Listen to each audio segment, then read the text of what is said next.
आज हम पढ़ेंगे स्ट्रक्चर ऑफ न्यूक्लियस। अच्छा हाँ, सुनिएगा, हम लोग जो न्यूक्लियस का स्टडी करेंगे ना, इंटरफेजिक न्यूक्लियस का स्टडी करेंगे। आप बोलिएगा सर इंटरफेज क्या होता है? इंटरफेज ऐसा फेज होता है जिसमें सेल डिवाइड नहीं कर रहा होता है। क्या हम बोले? फिर से सुनिए। जब सेल डिवाइड नहीं कर रहा होता है उस टाइम जो न्यूक्लियस होता है हम उसका स्टडी करेंगे। ठीक है, तो देखिए अब इसमें क्या क्या चीज़ होता है समझते चलते हैं। 4 चीज़ के बारे में आपको पढ़ना है। न्यूक्लियर मेम्ब्रेन या कैरियोथिका, न्यूक्लियोप्लाज्म या कैरियोप्लाज्म या कैरियोलिम्फ बोल दीजिए, या क्रोमैटिन या न्यूक्लियोलस। ये 4 टॉपिक आपको हम पढ़ाएंगे अभी। चलिए एक बार हम समझते हैं क्या क्या होता है न्यूक्लियस के अंदर। समझते चलिए आराम से, देखिएगा। सबसे पहले आउटर न्यूक्लियर मेम्ब्रेन, जिसमें आपको बाहर की तरफ पोर दिखाई दे रहा है। देखिए बाहर की तरफ पोर दिखाई दे रहा है। फिर है inner nuclear membrane, inner nuclear membrane. ठीक है, और इसके बीच में क्या है? पेरी न्यूक्लियर स्पेस 10 से 50 mm का होता है, सॉरी नैनोमीटर का होता है। ठीक है, इस तीनों को मिला के हम न्यूक्लियर इन्वेलप बोलते हैं। क्या बोलते हैं बताइए? न्यूक्लियर इन्वेलप बोलते हैं। राइट, कोई दिक्कत तो नहीं है इसमें? नहीं है ना? चलिए अब देखिएगा नेक्स्ट है और क्या क्या इसमें होता है। यहाँ पे देखिए, यहाँ पर आपके सामने इंडोप्लाज्मिक रेटिकुलम है जिस पे राइबोसोम अटैच है, तो इसका नाम क्या हो गया बताइए? Rough endoplasmic reticulum. और इसमें क्या क्या देखिएगा, इसमें ना क्रोमैटिन नेट है, इसमें ना जाल जैसा स्ट्रक्चर है, नेट जैसा स्ट्रक्चर, इसी को हम बोलते हैं क्रोमैटिन नेट। ठीक है, उस नेट के बीच में एक न्यूक्लियोलस पाया जाता है। नॉट न्यूक्लियस, न्यूक्लियस ये है, उसके अंदर में एक न्यूक्लियोलस है। समझ गया ना? क्या फंक्शन होता है बताएंगे आगे हम आपको। अब देखिएगा इसके अंदर में पूरे में फ्लूइड भरा है जिसका नाम है न्यूक्लियोप्लाज्म या न्यूक्लियर लैमिना या न्यूक्लियर मैट्रिक्स या कैरियोलिम्फ। अब इस चीज़ को सपोर्ट देने के लिए फाइबर लगा हुआ है, देखिए चौतरफा, जिसको बोलते हैं फाइब्रस लैमिना या न्यूक्लियर लैमिना। ठीक है ना? चौतरफा नहीं बोलिए, जैसे मान लीजिए अगर स्क्वायर टाइप का सेल रहता है तब चौतरफा, ये तो सर्कुलर है। तो मान लीजिए हर जगह पे है, क्या है बताइए? फाइब्रस लैमिना, जो इसको कोलैप्स होने से बचाएगा, ये पिचक ना जाए। समझ गया ना? और इसमें पाया जाता है न्यूक्लियर पोर। देखिए इसके बीच में होल है, पोर है, न्यूक्लियर पोर। और इसके बीच में आप देखिएगा एक ऑक्टागोनल 8 साइड वाला, देखिए 1 2 3 4 5 6 7 8 साइड वाला एक इस टाइप का स्ट्रक्चर है। इसको हम बोलते हैं अन्यूलस। क्या बोलते हैं बताइए? अन्यूलस। ये कैसा? ऑक्टागोनल 8 साइड वाला है। ठीक है, अब इससे क्या होता है बताइए? इससे ना आरएनए प्रोटीन अंदर बाहर जा सकता है। समझ गया ना? अंदर जा सकता है, बाहर आ सकता है। ठीक है, तो हम लोग को कितना टॉपिक पढ़ना था? 4 टॉपिक। पहला है न्यूक्लियर मेम्ब्रेन, देख लेते हैं स्टेटमेंट। तो nuclear membrane surrounded by 2 membrane. Outer membrane जिसमें क्या है बताइए? इंडोप्लाज्मिक रेटिकुलम, जिस पे राइबोसोम अटैच है, तो रफ इंडोप्लाज्मिक रेटिकुलम हो गया। Nucleus surrounded by 2 membrane. Outer membrane जो है कॉन्टिन्यूअस विथ इंडोप्लाज्मिक रेटिकुलम है, आप देख रहे हैं। It also bears ribosome 80s type वाला, नॉट 70s। राइट, ठीक है। और ये अन्यूलस है, देखिए 8 साइड वाला है, देखिए 1 2 3 4 5 6 7 8। ठीक है, अन्यूलस ऑक्टागोनल 8 साइड वाला। समझ गया ना? ठीक है, चलिए एक बार पढ़ के देखिए, शुरू से पढ़िए। पहले ऊपर का 2-3 लाइन पढ़िए, तब नीचे का फोटो हम देखेंगे एक बार। जहाँ तक दिख रहा है वहाँ तक पढ़िए पहले, नीचे का सिर्फ छोड़ दीजिए और ऊपर का सारा पढ़ लीजिए। यहाँ से छोड़ के सारा पहले पढ़ लीजिए। ठीक है,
हो गया, पढ़ लिए, हो गया ना। चलिए अब नीचे वाला पढ़ लीजिए।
हो गया, पढ़िए आराम से, देखिए हो गया ना।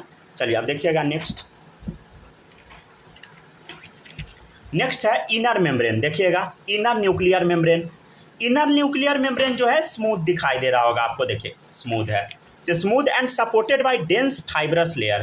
कैसा है फाइब्रस लेयर बताइए? डेंस है, देखिए ये डेंस फाइब्रस लेयर है, ठीक है। कॉल्ड एट न्यूक्लियर लैमिना या फाइब्रस लैमिना, ठीक है। Compose of intermediate filament of lamin protein, ठीक है। वो इंटरमीडिएट फिलामेंट का बना होता है और वो लैमिन प्रोटीन का बना होता है इंटरमीडिएट फिलामेंट, ठीक है। इंटरमीडिएट फिलामेंट याद है जब पढ़ा रहे थे तो बताए थे पीछे 3 टाइप का फिलामेंट, ठीक है, देख लीजिएगा पीछे। नेक्स्ट है perinuclear space. Space between 2 membrane of nucleus 10 से 50 नैनोमीटर का साइज है, ठीक है। शायद हम पिछली बार बोल दिए थे, समझ गए ना। वो मैथ सभी करा रहे हैं ना बच्चे लोग को, तो इस चक्कर में बुला जाता है, समझ गए। वो होम ट्यूशन वाला कोई कोई बच्चा है ना, सबको मैथ कराते हैं तो निकल जाता है कई बार कुछ कुछ। देखिएगा नेक्स्ट है न्यूक्लियर पोर, ठीक है। देखिएगा nuclear pore is interrupted by minute pore called nuclear envelope is interrupted by minute pore called as nuclear pore. ये जो न्यूक्लियर इन्वेलप आप देख रहे हैं, ठीक है ना, उसको ना बाधा कौन डाल दे रहा है? देखिए न्यूक्लियर इन्वेलप है, ठीक है। अब उसको बाधा जो चीज़ डाल रहा है वही तो पोर है, देखिए यही तो पोर है तो वही है। तो nuclear envelope is interrupted by minute pore, ठीक है, जिसको हम न्यूक्लियर पोर बोल देते हैं। It is form by fusion of 2 membrane, ठीक है। देखिए दोनों मेम्ब्रेन फ्यूज हो गया, समझ गए ना, दोनों मेम्ब्रेन फ्यूज हो गया, इस वजह से बन जाता है nuclear pore. The nuclear pore is guarded by octagonal discoidal structure of nucleoplasmin protein. देखिएगा ये जो न्यूक्लियर पोर है, देखिए ऑक्टागोनल शेप वाले स्ट्रक्चर से गार्डेड है ये पोर, समझ गया ना, वही लिखा है। The nuclear pore is guarded by octagonal disc like, समझ गया ना, स्ट्रक्चर ऑफ न्यूक्लियोप्लाज्मिन प्रोटीन, ठीक है। और यही कंट्रोल क्या करता है? न्यूक्लियोसाइटोप्लाज्मिक ट्रैफिक, समझ गया ना। मतलब न्यूक्लियस साइटोप्लाज्म में कैसा कौन सा चीज़ अंदर जाएगा कौन सा चीज़ बाहर आएगा, यही सब इससे मेंटेन होता है, right. Nuclear pore allow the movement of RNA and protein molecule in both the direction. दोनों डायरेक्शन में आरएनए प्रोटीन मॉलिक्यूल को ये भेजता है या लाता है, समझ गया ना। चलिए पढ़िए अच्छे से।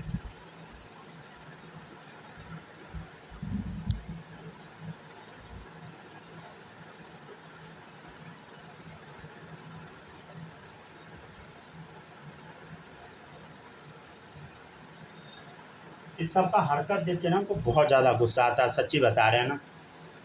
मतलब हम बहुत पंचुअल आदमी हैं, समझ गया ना, जो टाइम हम बोलते हैं उसी टाइम पे हम पढ़ाते हैं, लेकिन इस सब के चक्कर में पूरा टाइम समझिए बर्बाद हो गया। सर आज इतने बजे से कराइए, कल ये कराइए, परसों वो कराइए, कोई मतलब नहीं है किसी को।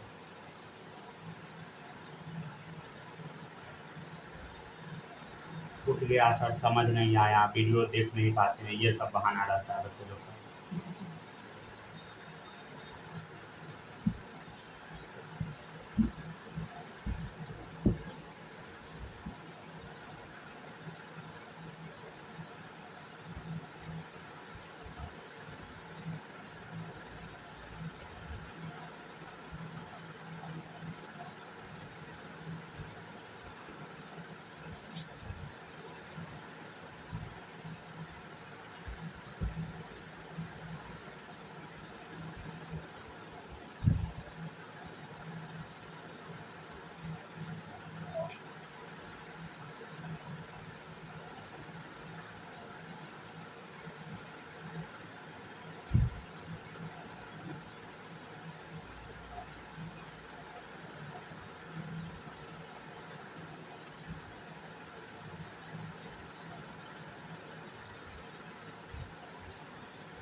हो गया, पढ़िए आराम से।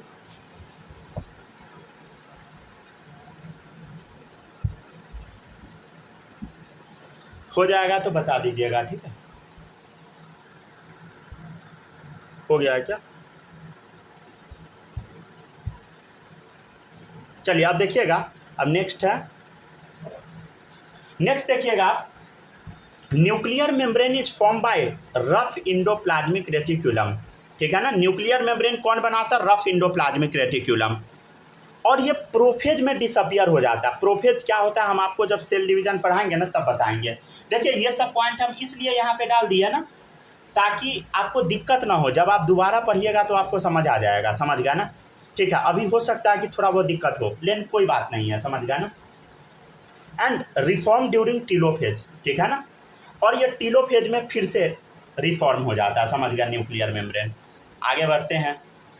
देखिए पढ़ाने का यही तरीका होता है ना कि 11th क्लास में हम पूरा 11th पढ़ाते हैं पहले, समझ गए ना। 12th में हम फिर से पूरा 11th पढ़ाते हैं, 12th पढ़ाने के बाद, समझ गए ना, तब जाके पूरा प्रॉपर सिलेबस हो पाता है। लेकिन अभी तो आपके साथ दिक्कत है ना।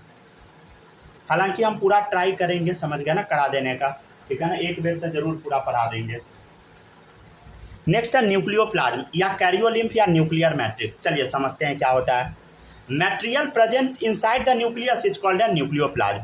देखिएगा न्यूक्लियस के अंदर जो चीज़ होता है उसको हम न्यूक्लियोप्लाज्म बोलते हैं, समझ गए ना। न्यूक्लियस के अंदर जो चीज़ होता है, न्यूक्लियस के अंदर जो चीज़ होता है उसको हम न्यूक्लियोप्लाज्म बोलते हैं, ठीक है।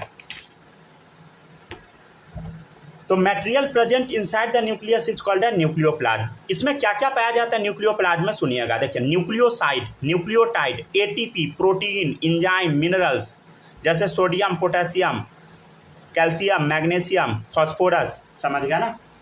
क्रोमैटिन, न्यूक्लियोलस, सॉरी, इतना सारा चीज़ पाया जाता है न्यूक्लियोप्लाज्म के अंदर, समझ गया ना। आप बोलिएगा सर ये याद कैसे होगा? देखिए बायोमोलिक्यूल्स जब आप पढ़िएगा ना तो इसमें से मैक्सिमम चीज़ आपको अपने आप याद हो जाएगा, समझ गया ना। तो अभी घबराना नहीं है कि सर याद नहीं हो रहा है, भूल जा रहे हैं, अरे कोई बात नहीं है, सब भूलता है, हम भी भूल जाते थे, ठीक है। हमको तो समझ ही नहीं आता था, सच्चाई वही है, झूठ क्या बोले।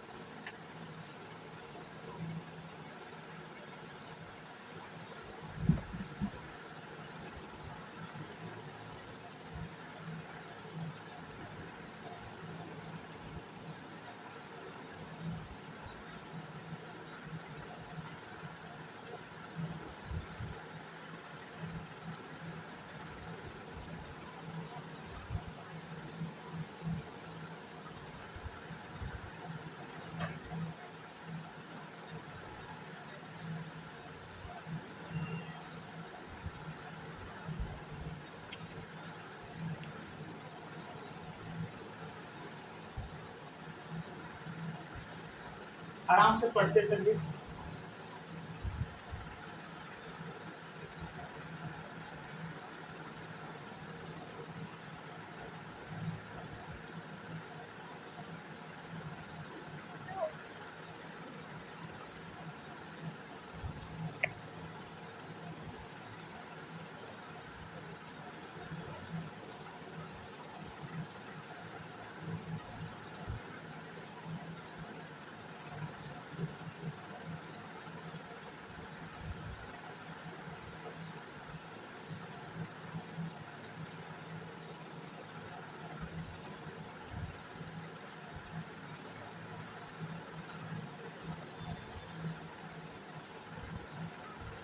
हो गया?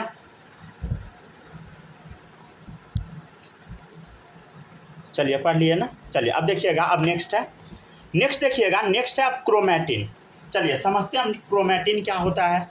नोट्स ना बनाते रहिएगा, समझ गया ना।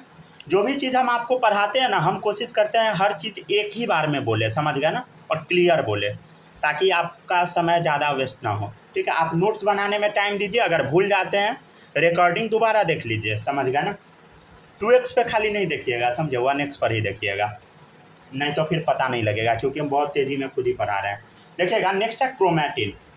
क्रोमैटिन को हम न्यूक्लियो प्रोटीन फाइबर भी बोलते हैं। क्या बोलते हैं बताइए? न्यूक्लियो प्रोटीन फाइबर, ठीक है। इसका डिस्कवरी किए थे फ्लेमिंग, साइंटिस्ट का नाम है फ्लेमिंग।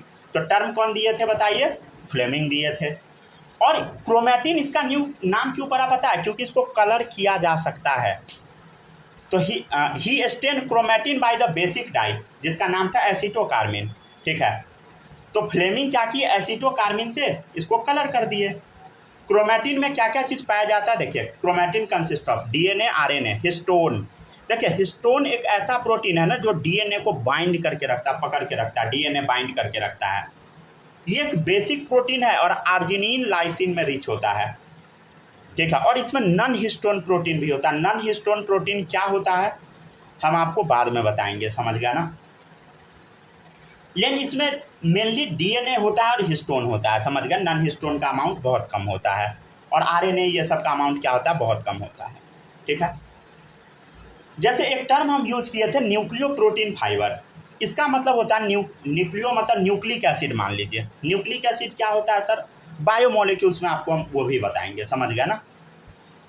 ये विजिबल कब होता है क्रोमैटिन? ये विजिबल होता है, देखिएगा, visible during interphase when cell is not dividing. देखिएगा, क्रोमैटिन कुछ इस टाइप का धागा जैसा है, समझ गया ना। जब सेल डिवीजन नहीं कर रहा होता है तब होता है धागा।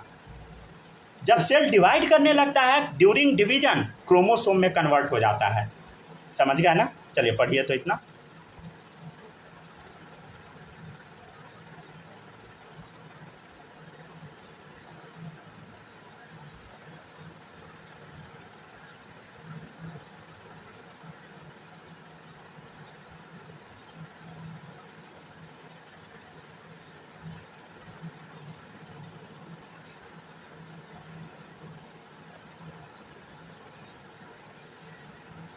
चलिए यहाँ तक पढ़िए। अगर आप भूल जाइएगा तो बोल दीजिएगा, हम रिपीट कर देंगे, समझ गया ना, अगर समझ में ना आए तो।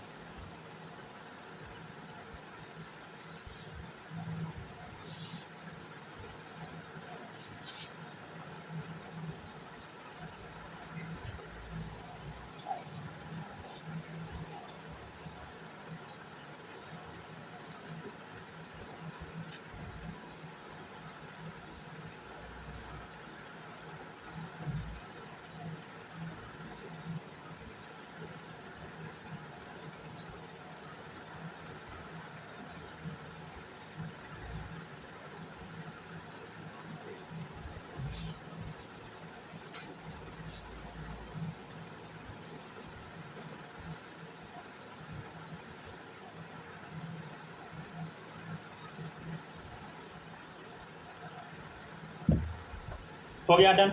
चलिए अब देखिएगा, अब हम क्या बोले, क्रोमैटिन क्या धागा। देखिए ये धागा है, धागा क्रोमैटिन जो धागा है। अब जो धागा देख रहे हैं दो तरीके का धागा है। कुछ जो धागा आप देख रहे हैं ये जैसे ये क्रोमैटिन है, समझ गए धागा। तो देखिएगा कुछ जगह जो है ना ये देखिए दूर दूर आपको दिखाई दे रहा है, इसको हम बोलते हैं यूक्रोमैटिन। और कुछ जगह है ना पास पास दिखाई दे रहा है, इसको हम बोलते हैं हेट्रोक्रोमैटिन। तो हम देखते हैं यूक्रोमैटिन कैसा है। देखिए इधर ये दूर दूर है। क्रोमैटिन में क्या होता है, डीएनए होता है, समझ गए ना, डीएनए है इसके अंदर पूरे में प्रेजेंट। तो ये दूर दूर है तो लेस डीएनए, ये पास पास है मोर डीएनए। अब इसको बांधने के लिए जो प्रोटीन चाहिए होता है हिस्टोन प्रोटीन। अभी हम क्या बताएं, बांधने के लिए डीएनए को बाइंड करने के लिए हिस्टोन प्रोटीन चाहिए। तो यहाँ पर दूर दूर है तो लेस हिस्टोन, यहाँ पे पास पास है तो मोर हिस्टोन। ये देखिए लूजली पैक्ड है, ये टाइटली पैक्ड है। अच्छा अगर इसको हम कलर करेंगे तो ये हल्का दिखाई देगा क्योंकि दूर दूर है, और इसको जब हम कलर करेंगे तो क्या होगा बताइए, डार्क दिखाई देगा, डार्कली स्टेंड। ये है लाइटली स्टेंड। देखिएगा ये दूर दूर है तो ये ना ट्रांसक्रिप्शनली एक्टिव है, मतलब ये आरएनए बना सकता है, समझ गया ना। दूर दूर है तो ये अपना काम कर सकता है, ट्रांसक्रिप्शनली एक्टिव है। लेकिन ये तो पास पास है तो इसको पहले दूर करना होगा तभी कोई काम करेगा, तो ये ट्रांसक्रिप्शनली इनएक्टिव है, आरएनए नहीं बना पाएगा, समझ गया ना। अच्छा ये एक लाइन आपको बस याद करना पड़ेगा, रेप्लिकेशन इसका होता है अर्ली स्टेज में, इसका होता है लेट स्टेज में, समझ गया ना। क्या होता है स्टेज पढ़िएगा आगे, समझ गया ना। अगर नहीं आता है तो कोई बात नहीं है। तो क्रोमैटिन कितने तरह का हुआ बताइए, दो टाइप का, यूक्रोमैटिन और हेट्रोक्रोमैटिन। देखिएगा ये क्रोमैटिन है, इसको हम कलर किए स्टैंड बाई एसीटोकार्मिन, इस क्रोमैटिन को एसीटोकार्मिन से कलर किए। तो जो डार्कली स्टेन है वो हेट्रोक्रोमैटिन है, जो कम स्टेन लिया वो है यूक्रोमैटिन।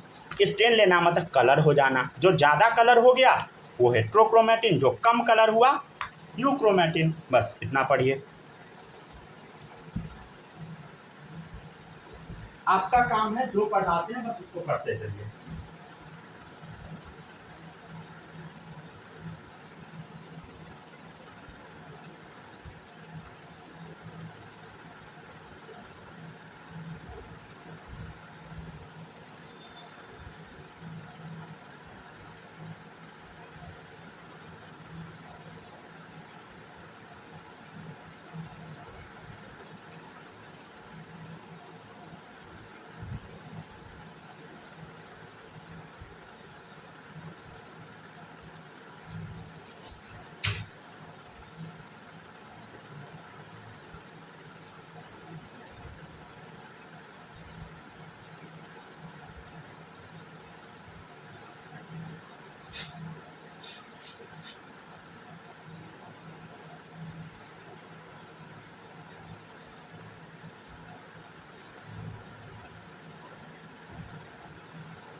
पढ़ते चलिए, आराम से पढ़िए, ठीक है ना। फिर से एक बार बताते हैं, देखिए ये दूर दूर है यूक्रोमेटिन, ये पास पास है हेट्रोक्रोमेटिन।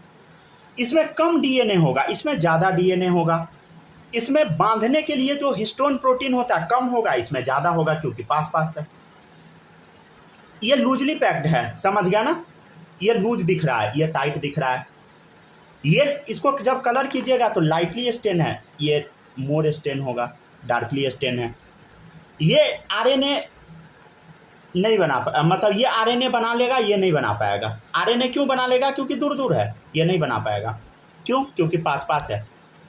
इसका कॉपी तैयार होता है अर्ली स्टेज में, इसका लेट स्टेज में, समझ गए ना। पढ़ लीजिए आप।